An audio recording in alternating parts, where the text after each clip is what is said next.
সারা দেশে চিকিৎসক নিগ্রহের বিরুদ্ধে মানববন্ধন ও প্রতিবাদ সমাবেশ। প্রিয় দর্শক, আমরা এই মুহূর্তে আছি সিলেট এম.এ. ওসমানী মেডিকেল কলেজের সম্মুখ প্রান্তে। এখানে দেখতে পাচ্ছি অসংখ্য ডাক্তার, নার্স, শিক্ষার্থীরা কিন্তু এখানে মানববন্ধনে দাঁড়িয়েছেন। এখানে এখন আমরা প্রফেসর নাসরিন আক্তারের কাছ থেকে আসলে জানবো এখানে মানববন্ধনের উদ্দেশ্যটা কি। ধন্যবাদ। এই মানববন্ধনের মূল উদ্দেশ্য হলো সারা দেশব্যাপী ডাক্তার হয়রানি বন্ধ করা। ডাক্তারদের নানাভাবেই চিকিৎসা ক্ষেত্রে আমাদের যদি সুরক্ষা না থাকে, আমরা ডাক্তাররা কিভাবে চিকিৎসা দেব? এতে ক্ষতিগ্রস্ত আমরা একা না, পুরো সমাজ ক্ষতিগ্রস্ত হবে। কারণ রোগী সবারই আছে, আমরা নিজেরাও রোগী, আমাদেরও রোগী আছে। সারা দেশেই সমাজ এতে ক্ষতিগ্রস্ত হবে, সেই সুরক্ষাটা আমরা নিশ্চিত করতে চাই। সেই জন্য এই কর্মসূচি। এবং আপাতত যারা জেলে আছে, অন্যায়ভাবে যাদেরকে অ্যারেস্ট করা হয়েছে, ওনাদের মুক্তি চাই। 2জন কাশিমপুর কারাগারে 1 মাস 2 দিন হয়ে গেছে। আর আরও মাথায় কেস নিয়ে ঘুরতেছেন আরও 3জন ডাক্তার। সেদিন কি ঘটেছিল? একজন প্রসূতি মা এবং তার সন্তানের অনাকাঙ্ক্ষিত মৃত্যুর জন্য এই ঘটনাটার সূত্রপাত।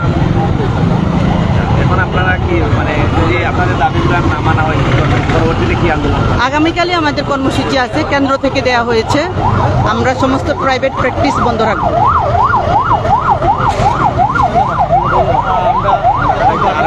অনেক ডাক্তাররা কিন্তু এখানে মানববন্ধনে দাঁড়িয়েছেন।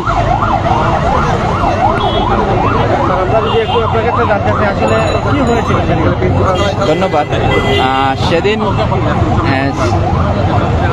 সেদিন আসলে সেন্ট্রাল হাসপাতালে একজন রুগী আসেন, প্রসূতি মা আসেন কুমিল্লা থেকে। কুমিল্লাতে ওনাকে হাসপাতালে ভর্তি করা হয়। ভর্তি করার পর ওনারা যখন ওনাকে সিজারিয়ান সেকশনের মাধ্যমে ডেলিভারি করতে বলা হয়, ওনারা কিন্তু ডেলিভারি না করে তথ্য গোপন করে সেন্ট্রাল হাসপাতালে নর্মাল ডেলিভারি হয় এই মেসেজটা নিয়ে ওনারা সেন্ট্রাল হাসপাতালে আসেন। সেন্ট্রাল হাসপাতালে আসার পর ওনারা যে কুমিল্লা হাসপাতালে এতটুকু হয়েছে, অনেক সময় লস করছেন, এই তথ্যগুলো কিন্তু দেন নাই।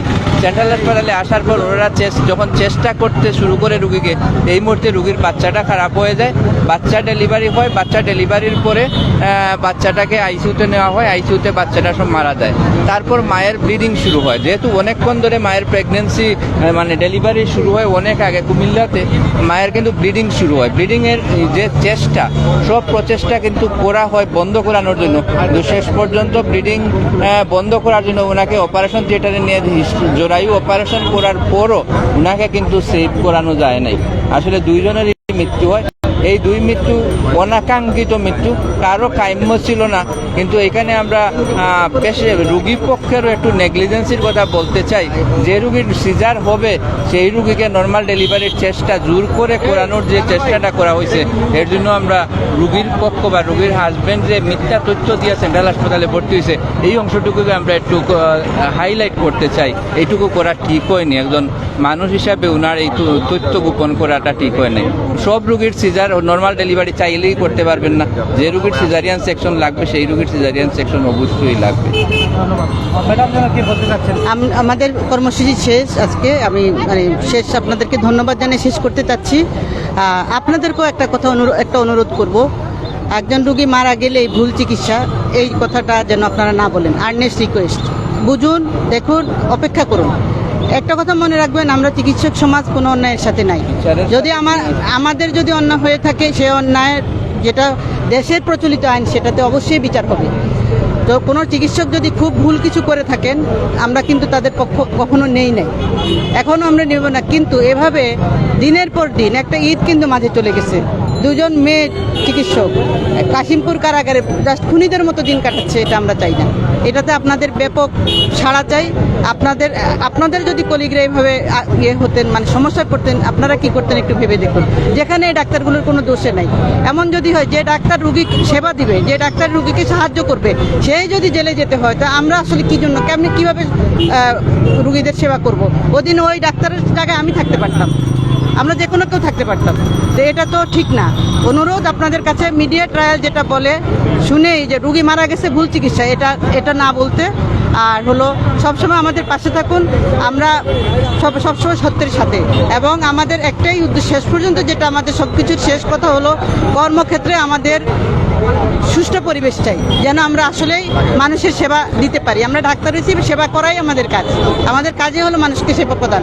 আমাদের কর্মক্ষেত্রে আমাদের সম্পূর্ণ রকম আমাদের অনুকূল পরিস্থিতি চাই, যেন আমরা আপনাদের যে কোনো রুগীকে সেবা দিতে পারি। ধন্যবাদ, আশা করি আমাদের সাথে থাকবেন। যে এখন আমাদের এই ডাক্তারের নিগ্রহের প্রতিরোধে যে স্যার আজকে কর্মসূচি, এই কর্মসূচি স্যার আপনার একটু বক্তব্য। দেখেন, আমাদের দাবি সুস্পষ্ট। আমরা আমাদের কলিগকে জেলে রেখে আমরা সুষ্ঠুভাবে সুন্দর মন নিয়ে আমরা রোগী সেবা করতে পারবো না। আমাদের যে কলিগরা যান বাঁচাতে গিয়ে, রুগী বাঁচাতে গিয়ে অনাকাঙ্ক্ষিত ঘটনা রুগীর মৃত্যুর পরে বিনা বিচারে তাদেরকে আটকে রাখা হয়েছে, আমরা তার তীব্র প্রতিবাদ জানাই এবং আমরা চাই আমাদের কলিগকে সারাসারি নিয়ে আসতে। আর আপনারা দেখেন ভাই, মিডিয়াকে মাধ্যমে একটা জিনিস বলতে চাই, আমরা এই দেশের চিকিৎসক, তো আমরা এই দেশেরই সন্তান এবং আমরা এই দেশেই পড়াশোনা করছি, এই দেশের লোকজনকে আমরা চিকিৎসা সেবা আমরা দিয়ে যাচ্ছি। আমরা আমাদের একটা নিরাপদ কর্মস্থল চাই, আমরা আমাদের কর্মক্ষেত্রে একটা সুষ্ঠু পরিবেশ চাই এবং আমরা চাই যে আমাদের এই কলিগরা যেভাবে অবিলম্বে তাদেরকে মুক্তি দেওয়া হোক। আমরা তো চাচ্ছি না তাদেরকে, আপনারা বিচার করেন, দেশের প্রচলিত আইন আছে, প্রচলিত আইনে বিচার করেন। বিনা বিচারে কেন করবে? এই দেশে তো অনেক মানুষ আমরা দেখি, অনেক বড় বড় কুখ্যাতি সন্ত্রাসীদেরকে নাকি পুলিশ খুঁজে পায় না, সবাই খুঁজে পায় না। কিন্তু আমরা যদি অপরাধী হইতাম তাহলে হয়তো আমাদেরকে আপনারা খুঁজে পাইতেন না। কিন্তু আমাদের সৎসাহস আছে, আমরা কাজ করেছি এবং এইভাবে যদি চলে তাহলে একসময় মুমূর্ষু রোগীর জন্য আপনারা এইসব মুমূর্ষু রোগীর পাশে কোনো ডাক্তার সহজে যাবে না। আমার যদি সেই নিরাপত্তা না থাকে, আমার যদি সেই সুষ্ঠু যদি পরিবেশ না থাকে, তাহলে একসময় এই দেশের মুমূর্ষু রোগী, কোনো সিরিয়াস রোগী কোনো ডাক্তারকে পাবে না। কারণ আমাদের ডাক্তারদেরকে তো বাঁচতে আমাদের নিরাপদ কর্মস্থল চাই এবং আমরা চাই অবিলম্বে আমাদের এই সহকর্মীদেরকে বিরুদ্ধ হোক।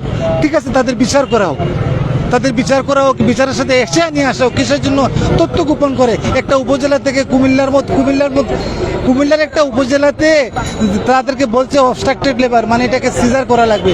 কুমিল্লা থেকে কেন তাকে ঢাকায় আসতে হবে এবং ঢাকায় এসে কেন সে তথ্য গোপন করবে? এবং টু সেভ দ্য লাইফ, তখন এই ডাক্তাররা তাকে বাঁচাতে গেছে। কোনো ডাক্তারকে কোনো রোগীকে মারতে যায়? কিন্তু এই একটা নেগেটিভ। বাংলাদেশের চিকিৎসা ব্যবস্থার উন্নতি করা মানে ডাক্তারকে গালি দেওয়া নয়, ডাক্তারকে খোসাই বলা নয়। ডাক্তারকে আস্থায় আনতে হবে, ডাক্তারদের যদি আস্থায় না আনেন, কেন? আপনি যদি আমাকে সম্মান না করেন, আপনি যদি আমার নিরাপত্তা না দেন, কেমনে আপনি আমার থেকে বেস্ট সার্ভিসটুকু পাবেন? আমি আশা করি আমাদের এইভাবে যেন আর রাস্তায় নামতে না হয়। আমরা ডাক্তাররা আমরা রুগী দেখতে, রুগীর সেবা করবো, কিন্তু কিসের জন্য আমাদেরকে বারবার এইভাবে আনতে হয়, আমাদেরকে এইভাবে রাস্তায় নামতে হয়? আমি চাই অবিলম্বে আমাদের কলিগ যারা এই কাজের সাথে জড়িত, বিনা বিচারে যাদেরকে আটকে রাখা হয়েছে তাদেরকে অবিলম্বে মুক্তি দেওয়া হোক, বিচার করা হোক, সুষ্ঠু বিচার করুক, বিচারে জেরে আসবে, আমরা মাথা পেতে নেব। ধন্যবাদ সবাই। বিনা তদন্তে চিকিৎসক গ্রেফতার বন্ধ হোক প্লে কার্ড আমরা দেখতে পাচ্ছি বিভিন্ন জায়গায়। আমরা আরও একটু বক্তব্য নেওয়ার চেষ্টা করব আপনাদের মাধ্যমে। তো আমাদের কিন্তু আজকে এই যে প্রোগ্রামটি শুধু ডাক্তার বন্ধন নয়, আমরা দেখেন যে প্রোগ্রাম মানব বন্ধন কর্মসূচি। এখানে ডাক্তার ছাড়া বিভিন্ন পেশার মানুষজন এখানে উপস্থিত হয়েছেন এবং আপনারা জানেন এই প্রোগ্রামটির মূল উদ্দেশ্য ছিল যে বিনা বিচারে বা শুধুমাত্র অনুমান ভিত্তিতে কোনো চিকিৎসককে জেলে নেওয়া যাবে না এবং অবশ্যই যদি দোষী হয় অবশ্যই সে জেলে থাকবে সরকারি বিধি অনুযায়ী। যদি এটা শুধুমাত্র আমাদের সেফটির জন্য না, যাদের রোগীদেরকে যে স্বাধীনভাবে আমরা চিকিৎসা দান করতে পারি, সে কারণেই কিন্তু আসলে মূলত আজকের এই মানববন্ধন কর্মসূচির মাধ্যমে আপনাদের উৎসাহিত করা। এবং আমি আজকে আসলে আপনারা যারা গণমাধ্যম কর্মী রয়েছেন, ইলেকট্রনিক্স প্রিন্ট এন্ড মিডিয়ার লোকজন রয়েছেন, তাদেরকে আমি ধন্যবাদ জানাচ্ছি এবং কৃতজ্ঞতা জানাচ্ছি আমাদের বাংলাদেশ কার্ডিয়াক সোসাইটি এবং সিলেট হার্ট অ্যাসোসিয়েশনের পক্ষ থেকে। পাশাপাশি সংগঠনের অন্যান্য সংগঠনের সকলেই রয়েছেন এখানে। তো একটাই মেসেজ, আমরা শুধুমাত্র আসলে আপনাদের ভূমিকা রয়েছে। আপনারা যদি সমাজের এই অংশটাকে, যে ডাক্তার শুধুমাত্র চিকিৎসা দিয়ে নিচ্ছে, বিকালে চেম্বার করছে, এটাকে আমরা না দেখে যদি আমরা কী ঝুঁকিতে কাজ করছি, মানবের সেবা করছি এবং মানব রোগদেরকে এই সেবা দিয়ে, এবং আপনি যদি খেয়াল করেন দেখবেন যে আসলে জন্মের সময় চিকিৎসকের দরকার, মৃত্যুর সময় চিকিৎসকের দরকার, এবং সারা জীবনই কিন্তু আপনার চিকিৎসককে পছন্দ করেন বা না করেন আপনি এড়াতে পারবেন না। এবং এটা আপনাদের এনশিওর করা দরকার, সরকার এবং গণমাধ্যম কর্মীদের, যে চিকিৎসকেরা তার কর্মস্থলে যে নির্বিধায় চিকিৎসা দিতে পারে। যার ফলে আমরা অনেক সময় চ্যালেঞ্জিং চিকিৎসা নেই, কিন্তু এই চ্যালেঞ্জিং চিকিৎসাটা যদি বর্তমানে যেভাবে চলছে, প্রতিটা চিকিৎসা ক্ষেত্রে আমাদেরকে জাজমেন্টে ফেলা হয়, তাহলে কিন্তু সঠিকভাবে চিকিৎসা দেওয়া যাবে না। আমি যদি একটা রোগীর ডেলিভারি করার সময় হাইকোর্টে অনুমোদন নেওয়া লাগে এটা ডেলিভারি সিজার হবে না নর্মাল ডেলিভারি হবে, তাহলে ইন দ্য মিন টাইম রুগী মারা যাবে। তা আমাদের আসলে এটাই, আমি যখন একটা হার্টের রুগী চিকিৎসা দিব, সেটা আমার গভর্নমেন্ট বিএমডিসি আমাকে পারমিশন দিয়েছে যে আই এম দ্য জাজ রিগার্ডিং কার্ডিওলজি সার্ভিস। এমন আমার গাইনোকোলজি শি ইজ দ্য জাজ। সে কোন রুগী কী চিকিৎসা দেবে সেটা জনগণ ভুল করে শুদ্ধ প্রমাণ করতে পারবে না। আমার সোসাইটি বিএমডিসি বলতে হবে আই ভুল করেছি। তা আমরা এটাই চাচ্ছি, আসলে আমরা কারো আন্দোলনটা আমাদের ডাক্তারদের আসলে এই সময় থাকাটাও আমরা বিব্রতকর, কিন্তু আসলে আমাদের আপনারা জানেন প্রিন্সিপাল সাহেবের মধ্যে বলছেন আমাদের সাথে দেয়ালে পিটিয়ে গেছে। যে গত আমাদের যে প্রোগ্রাম ছিল এখানে প্রিন্সিপাল মহোদয় বাইরে আসেন নাই, কিন্তু আন্দোলনের সারা আজকে তারাও কিন্তু আন্দোলনে শরিক হয়েছে। উদ্দেশ্য একটাই, তারাও কিন্তু প্রিন্সিপাল ঠিক আছেন বাট চিকিৎসক সমাজের বাইরে না। তা আমাদের আসল উদ্দেশ্য একটাই যে আমরা এটা জনগণের বিপক্ষে না, বরং জনগণের সেবার জন্যই আরও সিকিউর সার্ভিসের জন্য আমরা চাচ্ছি যে আপনারা আমাদের সাহায্য করুন। আপনাদের সহযোগিতায় একটা সুন্দর সমাজ গঠন করব এবং সমাজের এবং সরকারের যে চিকিৎসা সেবার যে ক্যাডার, হেলথ ক্যাডারকে আমরা বাইরে রেখে যদি আমরা দেশের উন্নয়ন চাই, এটা যেমন সম্ভব হবে না, সেভাবে সমাজের অন্যান্য অংশগুলো কিন্তু বাদ দিয়ে আমরা সমাজের অংশ হতে চাই না।